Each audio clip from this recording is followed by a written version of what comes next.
अस्सलाम वालेकुम। आज के सच के साथ मैं हूं वसीम अब्बासी। आज 3-4 इश्यूज़ के हवाले से बात करनी है। सबसे पहले तो ब्रेकिंग न्यूज़ आपको बताऊं कि आज वो पहला दिन है कि इकोनॉमिस्ट ने जनाब इमरान खान साहब का इंटरव्यू पोस्ट नहीं किया।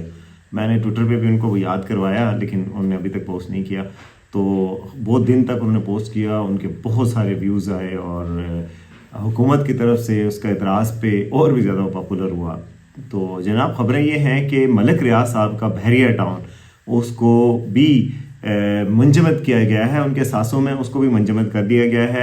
और बहरिया टाउन के हवाले से आपसे बात करेंगे कि क्या क्या मुंजमद हुआ है। आज जो लोग भी वो इस केस में NCA केस में इन्वॉल्व थे, यहाँ फरा शहजादी हैं, उसके अलावा जुल्फी बुखारी हैं, मलिक रियाज हैं जिनका नाम मीडिया नहीं लेता, वो कहता दीगर, तो मैं दीगर नहीं कहूँगा, मलिक रियाज साहब जनाब, अली रियाज उनके बेटे मलिक रियाज, इन सब की प्रॉपर्टीज़ को आज मुंजमद किया गया। मूविंग, इमूवेबल, मूवेबल सारी प्रॉपर्टीज़ को, गाड़ियों को और जो उनके असासे थे, बैंक अकाउंट्स थे, ज़मीनें थी, मुंजमद करके बहक़ सरकार नैब के पास उनका अख्तियार कर दिया गया है। नैब दूसरा एक और बात यह है कि PTI के लिए कुछ अच्छी खबर आ रही है बल्ले के हवाले से, मतलब कुछ बेहतरी की उम्मीद नज़र आ रही है। आज कोर्ट फैसला तो नहीं दे सकी पेशावर की जो डिविजनल बेंच था, लेकिन कल तक समाअत मुलतवी हुई है। लेकिन आज जो दलाइल और जो रिमार्क्स हुए हैं जजेस के, उससे लगता है कि PTI शायद कोई अच्छी खबर सुन सके पेशावर हाई कोर्ट से। ये इस हवाले से बात करेंगे। लेकिन जो PTI के हवाले से एक बुरी खबर भी है, क्योंकि PTI चाहती थी कि वो जज रहें और जस्टिस मुज़ाहिर अली नकवी, उनको क्या अलविदा करने का वक्त आ गया है। और आज से सिर्फ 2 दिन बाद क्या वो सुप्रीम कोर्ट के जज नहीं रहेंगे। इस हवाले से आपको बताऊंगा कि क्या वजह है कि उनके जाने के हवाले से तैयारियां मुकम्मल हो गई हैं। और एक और ख़बर कि PTI ने अमेरिका में 2 मज़ीद फर्म्स को हायर किया है, और ये क्यों हायर किया है इस हवाले से बात करेंगे। ये किसका दावा है? मीडिया रिलेशंस और लॉबिंग के लिए इलेक्शन के हवाले से 2 मज़ीद फर्म्स हायर की गई हैं, तो उस हवाले से भी बात होगी।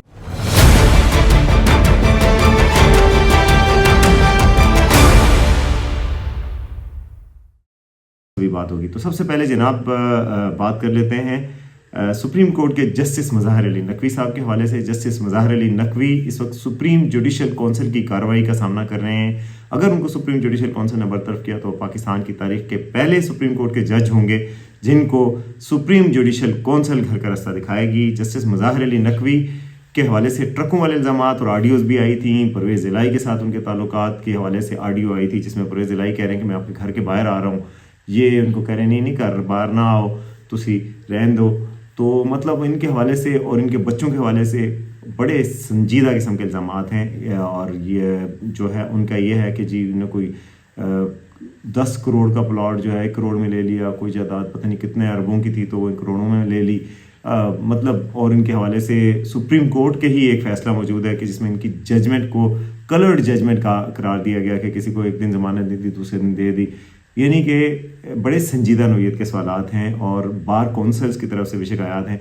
तो उस हवाले से आज उनको जो सेटबैक मिला है वो मैं आपको बताऊं कि आज जो सेटबैक है, सुप्रीम कोर्ट का एक 3 रुकनी बेंच था जस्टिस अमीनुद्दीन की क़यादत में, उसमें इन्होंने दरख्वास्त कर रखी थी कि जी मुझे सुप्रीम जुडिशल काउंसिल की कार्रवाई से को रोका जाए, उससे बचाया जाए।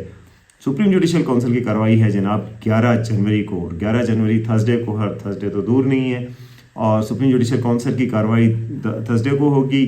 आज जो कार्रवाई हुई, आज जो समाअत इन्होंने रखी थी कि चाहे शायद मैं भी जस्टिस फायद ईसा की तरह सुप्रीम कोर्ट के रास्ते से सुप्रीम जुडिशल काउंसिल की कार्रवाई को रोक सकूं, मगर इनको ये कामयाबी अभी तक नहीं मिल सकी। और अब तो दिन ख़त्म हो गए हैं तकरीबन।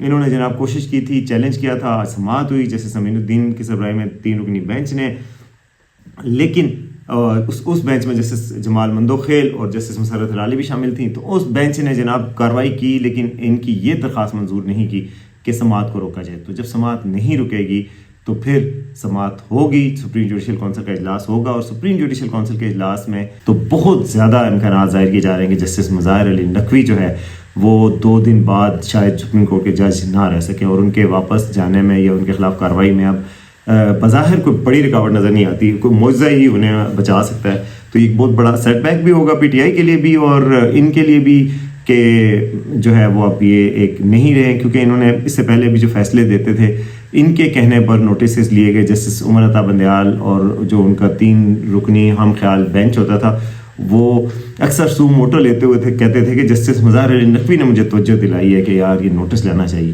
اور وہ پرو پی ٹی آئی نوٹسز ہوتے تھے زیادہ تر، تو وہ اب وہ نہیں رہیں گے، تو اب کیا ہوگا یہ نہیں پتا۔ لیکن بحریہ ٹاؤن کے حوالے سے میں آپ کو بتا رہا تھا کہ بحریہ ٹاؤن میں ملک ریاض صاحب کو ایک بہت بڑا دھچکا آج لگا ہے۔ بحریہ ٹاؤن کے ملک ریاض صاحب کو این سی اے کیس میں ظاہر ہے 180 ملین پاؤنڈز کا کیس جو اسلام آباد میں لگا ہوا ہے، اس کیس کے حوالے سے عمران خان کے خلاف کیس ہے، ملک ریاض اس میں فریق ہیں، زلفی بخاری اس میں فریق ہیں، اور دیگر لوگ بھی فریق ہیں، لیکن دیگر میں ملک ریاض کو میں ذکر نہیں کروں گا، میں ملک ریاض صاحب کا نام لوں گا جناب۔ ملک ریاض صاحب جو پاکستانی میڈیا ان کا نام نہیں لیتا، لیکن ہم تو نام لیں گے، اور ان کی پراپرٹیز کو بھی، جیسے کہ فرح شہزادی کی پراپرٹی کو ضبط کیا گیا ہے، ان کی پراپرٹیز کی تفصیل بھی بیان کی گئی ہے۔ ان کے پاس تو کوئی 20 کے قریب گاڑیاں ہیں، جس میں پورش گاڑیاں، ٹویوٹا کرولا، لینڈ کروزرز، پتہ نہیں کون کون سی گاڑیاں ہیں وہ پیش کی گئی ہیں کہ یہ ہیں، وہ سب منجمد ہو گئی ہیں۔ ان کے بینک اکاؤنٹس تھے وہ جس میں فورن کرنسی ہے وہ منجمد ہو گئے۔ ملک ریاض صاحب کے بینک اکاؤنٹس بھی منجمد کیے گئے ہیں، لیکن ان کی گاڑی کوئی نہیں تھی، حیرت انگیز طور پر ان کے پاس بھی کوئی گاڑی نہیں، علی ریاض کے پاس بھی کوئی گاڑی نہیں، اکارڈنگ ٹو نیب پراسیکیوٹرز۔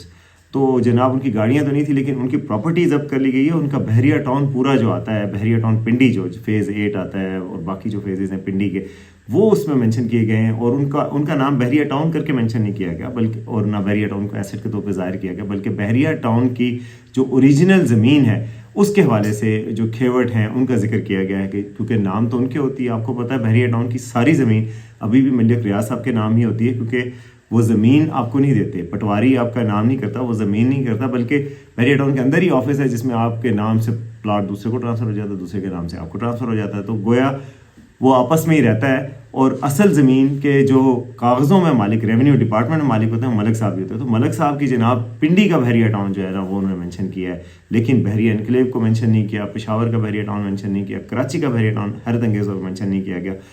نیب نے پتہ نہیں کیوں ملک صاحب کی پراپرٹی کو کم دکھایا ہے، لیکن یہ جو کم پنڈی والی پراپرٹی ہے اس کو منجمد کر کے نیب کے ایک افسر کے پاس رکھ دیا گیا ہے کہ وہ ان کے نگران ہوں گے، اگر ان سے کوئی انکم ہے تو وہ بھی ان کو ملے گی۔ اب ہوتا کیا ہے اس کیس میں، اب اگر ملک ریاض صاحب مفرور ہیں اور دیگر ملزمان مفرور ہیں، تو کم از کم خان صاحب تو مفرور نہیں ہیں، نہ بشرا بھی مفرور ہیں، یہ دونوں بھی اس میں فریق ہیں، تو لگتا ہی ہے کہ اس کیس کو جلدی چلایا جائے گا، اور عمران خان صاحب کے خلاف شکنجہ مزید کسا جائے گا، فرد جرم مزید عائد ہوگی، اور اس کیس میں بھی ان کو کیا جائے گا۔ آج آپ کو پتہ ہی ہے جی ایچ کیو حملہ کیس میں بھی عمران خان صاحب کو گرفتار کر لیا گیا تھا، وہ حالانکہ پہلے سے گرفتار ہیں، لیکن اس کو مزید جی ایچ کیو حملہ کیس میں گرفتار کیا گیا، تھانے آرے بازار کا مقدمہ تھا۔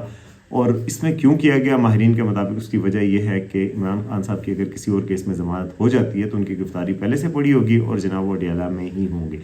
تو اب دیکھتے ہیں کہ بحریہ ٹاؤن کے حوالے سے کیا فیصلہ آتا ہے، اب آگے اینڈ ریزلٹس کیا آئیں گے، فیصلے میں کیا آئے گا این سی اے کیس میں، لیکن بڑی پیش رفت ہو رہی ہے، اور کیس بھی یہ والا مضبوط ہے، باقی سارے کیسز میں کوئی نہ کوئی فلاں نظر آتے ہیں پتہ۔ لیکن انہی حالات میں پشاور سے ایک اچھی خبر آئی ہے پی ٹی آئی کے لیے کہ وہاں آج سماعت ہوئی ہے، آج وہاں بلے کے نشان کے حوالے سے سماعت ہوئی تھی۔ الیکشن کمیشن نے پی ٹی آئی کے انٹرا پارٹی الیکشنز کو کالعدم قرار دے کے کہا تھا جی کہ ان کو بلہ کا نشان نہیں ملے گا۔ بلے کا نشان نہ ملے بھائی جان تو آپ کیسے پاکستان میں الیکشن لڑ سکتے ہیں؟ ظاہر ہے پی ٹی آئی بہت مقبول ہے، سرویز کے رزلٹس یہی آ رہے ہیں، سٹیز کے رزلٹ یہی آ رہے ہیں، مگر اس کے باوجود ایک یونیفائڈ سمبل جو ہوتا ہے نا، تو آپ کہتے ہیں پلے پہ مور لگانا، اس دن کوئی کہتا ہے شیر پہ مور لگانا، وہ سینٹرل لیڈر عمران خان صاحب اسلام آباد میں کھڑے ہو کے کہتے تھے، اور پورے پاکستان میں لوگ بلے پہ مور لگاتے تھے۔ اب وہ کیا کہیں گے اگر بلے کا نشان نہیں ملتا اور سب انڈیویجول اسمبلز پہ الیکشن لڑتے ہیں، کسی کا قلم دوات ہے، کسی کا چراغ ہے، کسی کا پینسل ہے، تو وہ جناب کنفیوژن پیدا ہوتی ہے، لوگوں کو نہیں پتہ لگ سکے گا۔ پھر جو آزاد امیدوار ہوتے ہیں، جو بہت بڑا نقصان ہوتا ہے کہ آزاد امیدوار جناب بعد میں مکر جائیں، کیونکہ ان کے اوپر تو کوئی قانونی اور آئینی قدغن نہیں ہے کہ وہ پارٹی نہ بدلائیں، وہ آزاد ہیں بھائی، آزاد بھی تو پھر ہیں۔ اور تیسرا بڑا نقصان ہوتا ہے کہ آپ وہی جو امیدوار آزاد ہوتے ہیں، لیکن جو پارٹیاں کولیکٹیولی جیتتی ہیں ایک سمبل پہ، ان کے پاس یہ آپشن ہوتا ہے، ان کو ویمن ریزرو سیٹس کا کوٹا ملتا ہے اکارڈنگ ٹو دیئر نمبرز، لیکن ان کے پاس چونکہ نمبرز ہی نہیں ہوں گے، ایک پارٹی کے طور پہ نمبر نہیں ہوں گے، ایک بندہ ہوگا جو جیتا ہوگا، تو وہ پھر ریزرو سیٹس بھی نہیں ہوتی، تو بلے کا نشان نہ ملنا پی ٹی آئی کے لیے بہت بڑا سیٹ بیک ہوگا۔ لیکن آج کی سماعت کے دوران کچھ اشارے ایسے ملے کہ جس میں لگ رہا تھا کہ ان کے لیے کوئی اچھی خبر آ سکتی ہے، کیونکہ جو گو کہ وکلا نے کوئی کسر نہیں چھوڑی تھی، وکلا نے 2 دفعہ کورٹ میں لیٹ ہوئے، ان کی سماعت کو ملتوی کرنا پڑا، جناب وکیل صاحب جناب بلکسر ایکسچینج پہ پھنسے ہوئے ہیں، کوئی پتہ نہیں کس ایکسچینج پہ پھنسے ہوئے ہیں، موٹر وے پہ پہنچے نہیں، جناب 2 ججز پشاور ہائی کورٹ کے جو ہے جسٹس اعجاز انور اور جسٹس ارشد علی ان کا ویٹ کر رہے ہیں، फिर भी बहरहाल ने 2 रुकनी बेंच ने फिर समाअत शुरू की जब ये आ गए 1:15 के करीब, और उसमें उनको कहा कि भाई, उनको कहा भी बैरिस्टर गौहर और पीटीआई अली जफर जो पीटीआई के वकील हैं, उनको जनाब कोर्ट ने कहा कि भाई इनको समझा दें, वक्त पर आया करेंगे। यार वक्त पे आना भी कोई समझाने वाली बात है? वैसे अब कोर्ट में वक्त पे आना कम अज़ कम यार, जिनके साइलिन के केस लगे होते हैं वो तो सुबह 8 बजे पहुंच जाते हैं, तो मज़ीद इंतज़ार नहीं होगा। फिर जनाब इन्होंने कहा, बैरिस्टर अली ज़फ़र ने बड़े दलाइल तो बड़े अच्छे दिए। उन्होंने कहा जी हमारे सारे वोटर्स को डिसएनफ्रेंचाइज करने के बराबर होगा, बल्ले का निशान ले लेंगे तो हमारे वोटर्स कंफ्यूज होंगे और उनको समझ भी नहीं आएगी, और ये बहुत बड़ा यानी पार्टी को तहलील करने के मुतरादिफ है। फिर उन्होंने कहा कि इलेक्शन कमीशन को तो ये हक ही नहीं था कि हमारे इंट्रा पार्टी इलेक्शन को कालेदम करार दे। उस पर जो है वो जो अदालत है उसने कहा कि ये हक हमें भी हासिल नहीं है। तो इससे काफ़ी उनको उम्मीद हासिल हुई है कि अगर अदालत को भी हक हासिल नहीं, इलेक्शन कमीशन को भी हक हासिल नहीं, तो फिर उन्हें क्यों बल्ले का निशान वापस लिया या इंट्रा पार्टी इलेक्शन को कालेदम करा दिया? क्योंकि बल्ले का निशान वापस लेना उसी की एक सिंबल है। अगर इंट्रा पार्टी इलेक्शन ठीक है तो बल्ले का निशान वापस नहीं हो सकता, और अगर इंट्रा पार्टी इलेक्शन गलत थे तभी बल्ले का निशान वापस लिया था। अगर अदालत की तरफ से ये रिमार्क्स आए कि जी इंट्रा पार्टी इलेक्शन को चैलेंज करना हमारे भी इख्तियार में नहीं है या उसको कालेदम करार देना हमारे इख्तियार में भी नहीं है, तो फिर पीटीआई को उम्मीद तो पैदा हुई है कि शायद कल जो फैसला आए तो उनको बल्ले का निशान वापस मिल जाए। और कल ही आपको बताया है कि सुप्रीम कोर्ट में भी बल्ले के निशान के हवाले से पीटीआई की समाअत होगी केस की, तो अब देखते हैं कि वहाँ पे क्या होता है। लेकिन उससे पहले वो डेफिनेटली बैरिस्टर गौहर ने आज भी कहा कि हमें इंतज़ार होगा, अगर यहाँ से कोई अच्छा फेवरेबल फैसला आ जाता तो सुप्रीम कोर्ट में हमें जाने की ज़रूरत ही नहीं रहेगी। लेकिन उस सूरत में देखना होगा कि क्या इलेक्शन कमीशन सुप्रीम कोर्ट जाता है। मैं आपको ये बता सकता हूँ ज़राए के मुताबिक कि जो कुव्वतें पीटीआई को आने से रोकना चाहती हैं, कम से कम वो बल्ला देने पर आमादा नहीं है। आज बड़ा दिलचस्प रिमार्क्स भी आए कोर्ट में, जब जज साहब ने उनको पूछा बैरिस्टर अली ज़फ़र को कि आपको बल्ला ही क्यों चाहिए, तो उन्होंने कहा भाई बल्ले के निशान जो है, उन्होंने जो भाई ने कहा, मैं माज़रत चाहता हूँ, उन्होंने आगे से वजाहत करते हुए मतलब बताया कि बल्ले के निशान जो है एक यूनिफाइड सिंबल है, पार्टी की इंटेग्रिटी को शो करता है। बहुत अरसे से हम इसी इलेक्शन पर लड़ते रहे, ये पार्टी का हक है कि जिस सिंबल पर हमेशा लड़ते रहे उसी सिंबल को क्लेम करें। जैसे कि पीटीआई, जैसे पीपल्स पार्टी है उनको जनाब तीर का निशान मिलता है, जैसे नून लीग है उसको शेर का निशान मिलता है, और ये बात उनकी ठीक है, इसमें तो कोई शक नहीं कि हर पार्टी का वो हक होता है कि उसका निशान उसकी एक अलामत बन जाता है, उसकी पहचान बन जाती है, तो उसका वो हक बनता है। तो इस तरह के रिमार्क्स थे, और इन रिमार्क्स से ये नतीजे पर एनालिसिस है मेरा कि शायद पीटीआई को कोई रिलीफ मिल सकता है केपी की जो हाई कोर्ट है। और अब देखते हैं केपी की हाई कोर्ट से काफ़ी ठंडी हवाएं इनको पीटीआई को पहले भी आई हैं। आपको पता बल्ले का निशान पहली दफ़ा जो इलेक्शन कमीशन के फैसले को मुअत्तल किया गया था वो भी जस्टिस कामरान हयात थे जो कि केपी के ही थे। उसके अलावा चीफ जस्टिस जो केपी के हाई कोर्ट के हैं, पेशावर हाई कोर्ट के, उन्होंने जनाब जरताज गुल को ज़मानत दी थी, प्रोटेक्टिव ज़मानत, और अभी तक वो ज़मानत पर हैं। अच्छा जी, तीसरी खबर की तरफ आते हैं, और वो खबर है कि जी पीटीआई ने मीडिया रिलेशंस और लॉबिंग के लिए अमेरिका में 2 नई फर्म से मायदा कर लिया। बहुत मशहूर इमरान खान साहब का नारा हुआ था एब्सोल्युटली नॉट, और उसके अलावा ये भी नारा हुआ था कि जी क्या हम गुलाम हैं, कि आप जो कहेंगे मान लेंगे। लेकिन उसी दौरान ने एक अमेरिकी फर्म को उससे पहले भी जुलाई 2021 में भी हायर किया गया था, जिसको $25,000 माहाना दिए जाते थे, और वो पार्टी की लॉबिंग के लिए काम करती थी, इंटरव्यूज़ छपवाना, बहुत सारे इंटरव्यूज़ करवाना, पार्टी का मुस्बत इमेज करना, कांग्रेसमैन में वो लॉबिंग करना। अमेरिका में लॉबिंग बहरहाल एक लीगल है, आप कर सकते हैं। इससे पहले भी पाकिस्तान के लोगों ने, यानी कि पीपल्स पार्टी ने किया हुआ था हायर लॉबिंग फर्म्स को वहाँ पर, तो मतलब वो वहाँ पे इलीगल नहीं है। लेकिन वैसे बात करें कि एब्सोल्युटली नॉट तो फिर नहीं है ना। फिर अमेरिका में तो आप चाहते हैं कि आपका अमेरिका में गुडविल बने, और अमेरिका में पीटीआई की खुद भी बड़ी स्ट्रॉन्ग है ओवरसीज़ जो है। तो बहरहाल जियो न्यूज़ ने यह खबर दी है, मुर्जा अली शाह की ये स्टोरी है लंदन से, और उन्होंने कोट किया है पीटीआई अमेरिका के रहनुमा आतिफ खान को, जिन्होंने तस्दीक की कि फर्म्स पाकिस्तान में इंतखाबात की मॉनिटरिंग के अलावा अमेरिका और इंटरनेशनल मीडिया से राब्ते में रहेंगी। तो ये उनका वो होगा। उन्होंने कहा कि अमेरिकी पीआर फर्म से 3 माह का मायदा किया गया है। पीआर फर्म्स 10 दीगर तंजीमों के साथ मिलकर काम कर रही हैं। तो यानी कि ये एक किस्म की अमेरिकी मदद आएगी, अमेरिका से लॉबिंग आएगी और उससे पीआर बनाई जाएगी। साथ साथ जो है वो पाकिस्तान में बयानियों को बेहतर किया जाएगा। उससे पहले मैं आपको बता ही चुका हूँ कि इकोनॉमिस्ट में जो एक आर्टिकल उन्होंने लिखा था उस पर इतनी पाकिस्तान में बहस हुई और उसकी हीट भी फील हुई। जाहिर है वज़ीर इत्तलात मुर्जा सोलंकी साहब ने कहा कि जी हम तो इकोनॉमिस्ट को सू करेंगे, और उन्होंने क्यों जेल में बैठे बंदे से करवाया, ये गोस्ट आर्टिकल है। लेकिन इकोनॉमिस्ट ने फिर नया काम पकड़ा और उन्होंने हर रोज़ पोस्ट करना शुरू कर दिया, सिवाय आज के दिन के। تو آج میں نے ٹویٹ بھی کیا تھا کہ آج بریکنگ نیوز ہے جی، اکانومسٹ والے بھول گئے پوسٹ کرنا شاید، تو آج وہ بھول گئے، لیکن وہ ہمیشہ سے پوسٹ کر رہے تھے، تو وہاں پہ بھی ان کا آرٹیکل چھپا تھا۔ اب امریکہ میں بھی ان کی وہ ہوگی پذیرائی، تو اب دیکھتے ہیں کہ وہ اس پذیرائی کا ان کو کیا فائدہ ہوتا ہے۔ انٹرنیشنلی وہ اپنا امیج بہتر کرنے کی کوشش کر رہے ہیں، اور اس میں کافی حد تک وہ اس طریقے سے کامیاب ہو رہے ہیں، اور ان کے اوورسیز سپورٹ بھی ہے تو اس سپورٹ کو بھی یوز کر رہے ہیں۔ تو اب دیکھتے ہیں کہ پشاور ہائی کورٹ سے کیا فیصلہ آتا ہے، اور سپریم کورٹ کے جج جسٹس مظاہر علی نقوی کا کیا مستقبل ہوتا ہے۔ تب تک دیکھتے رہیے آج کا سچ۔